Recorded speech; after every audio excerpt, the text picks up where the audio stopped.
नमस्कार दोस्तों, मेरा नाम अंकित द्विवेदी है। मैं मनोवैज्ञानिक हूँ प्रतापगढ़ से। स्वागत करता हूँ आप लोगों का अपने यूट्यूब चैनल पे। दोस्तों, आज हम बात करेंगे डिसोसिएटिव आइडेंटिटी डिसऑर्डर के बारे में, जिसे मल्टीपल पर्सनालिटी डिसऑर्डर भी कहते हैं।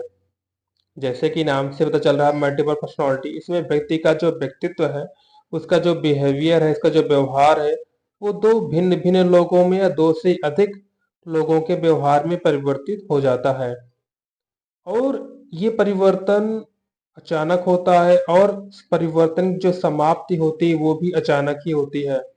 और दोनों के बीच में स्मृति बाधाएं भी पाई जाती है। स्मृति बाधाएं मतलब यहाँ पे ये होता है, जैसे अभी एक पर्सनालिटी, इसका बिहेवियर एक व्यक्तित्व का है। अगर उसकी पर्सनालिटी अचानक चेंज होती है और फिर वो पहले पर्सनालिटी में आएगा, तो जो उसका बिहेवियर चेंज हुआ, तो उसमें वो क्या किया, क्या बातें किया, उसे कुछ भी याद नहीं रहेगा।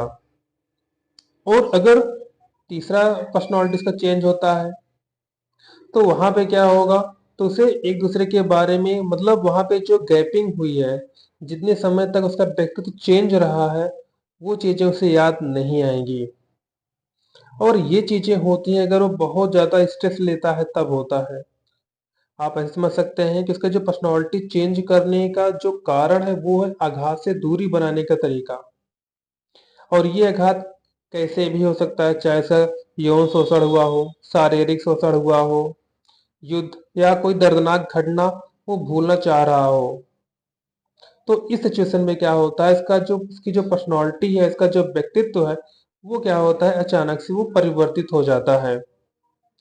जैसे अगर आपने एक मूवी देखी होगी साउथ की, अपरिचित। अपरिचित में क्या था, जैसे उसकी जो पहली पर्सनालिटी है वो क्या, एकदम सिंपल आदमी क्या है, वो मारपीट नहीं करता है, गाली गलौच नहीं करता है, सारे नियम को फॉलो करता है।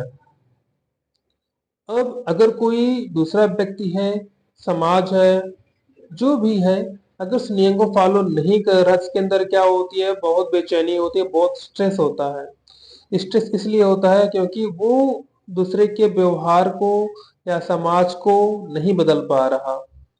और कानून भी क्या कर रहा है, कानून भी अपना काम सही से नहीं कर रहा है। अब उस स्ट्रेस से बचने के लिए इसकी जो पर्सनालिटी है वो चेंज हो गई, कि अगर कानून अपना काम नहीं कर रहा है, उसे दंड नहीं दे रहा, उसे पनिशमेंट नहीं दे रहा है, तो वो काम अब हम करेंगे। तो उस मूवी में भी इधर दिखाया गया है कि इसकी जो पर्सनालिटी चेंज होती है, तो उससे पहले के बारे में, यानी वो क्या कर रहा है, कैसे दंड दे रहा है, इसके बारे में से कोई भी जानकारी नहीं होती।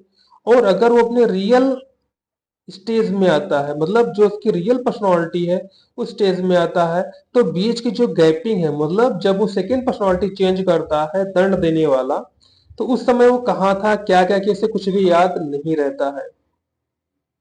तो आई होप आप अच्छे समझ गए होंगे मल्टीपल पर्सनालिटी क्या होता है, इसके रीजन क्या होते हैं।